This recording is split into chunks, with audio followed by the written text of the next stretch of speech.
we think about St Mary of the Cross, born in Fitzroy, 1842, the eldest of 8 kids. They're an interesting crew. Her sister, younger sister Lexi,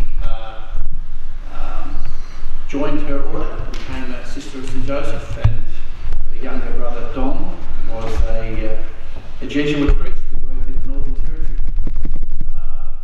with the Jesuit missions there. Interesting lady for a number of reasons. For a start, her baptismal certificate says Mary Ellen MacKillop, MacKillop. But she changed her name to MacKillop so that people were better able to understand how to pronounce it and make it a bit easier for people. And she became Mary Helen instead of Marie Ellen. But then, how many other great saints had their names changed? When you think about it, Saul became Paul, Simon, son of Jonah, became Peter. Jacob, in the Old Testament, he's had his name changed to Israel. Abram had his name changed to Abraham, and his wife Sarai had her name changed to Sarah. So, it's pretty typical of great people having their names changed. And we got our names changed too. When we got confirmed, we got a name added to our name. We were able to select that name because we got confirmed at a time when we knew what we were doing. Not so much so with our baptism for many of us, but certainly the saint that we chose. Change our name and be inspired by it. So, MacKillop to MacKillop. And in 1866 she set up the Sisters of St Joseph with Julian Tennyson Woods. But it was a long path. She didn't realise that when she was born and lived with her parents on a farm that didn't seem to go too well. Her father was an interesting man, seminarian for a number of years at the Scots College in Rome, then left and came to Australia.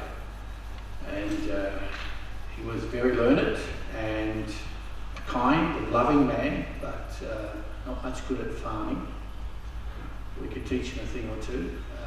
And so it was the children going out to work that's provided for the family. And I'm sure there would have been times when they thought, oh, what are we going to eat?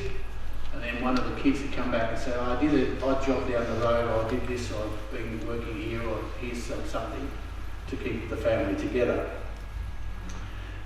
So Mary grew up understanding and seeing the needs around her. And at 14 she went to work in a stationery store and selling writing goods, writing pads and envelopes and pen and ink and pencils and all that sort of thing. And then she got a job as a governess at 18 years of age on her cousin's farm, the Camerons, and not the governess like on the Chaser, not that sort of governess. Governess as in a tutor for her aunt and uncle's children, and an opportunity to work with them, to babysit them, to teach them, educate them, etc. But always being on the lookout for those who were in need. She extended the teaching not just to the Cameron kids, but also to the other children of the other families working and living around the farm. So suddenly she had a whole crew of people, and she was particularly good at it as a teacher, and that's where she was poached, taken to Portland to teach at a school there, where they set up a school. That's where Julian Tennyson Woods spotted her and said, I need education in South Australia, and encouraged her to go over there to Adelaide to set up the school.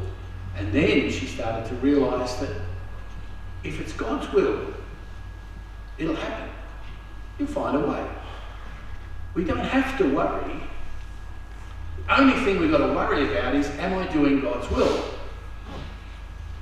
Because if it's God's will, it'll happen. No need to worry. If I'm not doing God's will, start worrying. Because then you've got to organise everything. God's not going to do it for you. It's not his plan. You have to organise it all yourself and mess it all up yourself too. So this faith that she showed, caring for the needy, caring for kids, teaching them, telling them how good they were, telling them how much God loved them, that sort of thing. And teaching them especially to trust that God would provide. That's the gift that she offers to us as well. Trusting in God's providence. And that's why the readings today, set aside by Holy Mother Church for our celebration, are all about don't worry. Be happy. Trust in God. Follow his plan. Don't be afraid.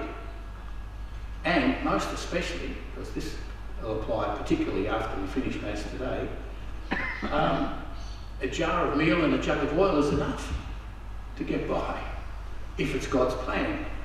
Although I have it on good authority that there's more than a jar of meal and a jug of oil out there later.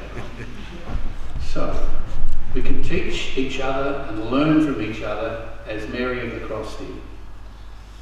And we can grow in discerning God's will for us by doing precisely that.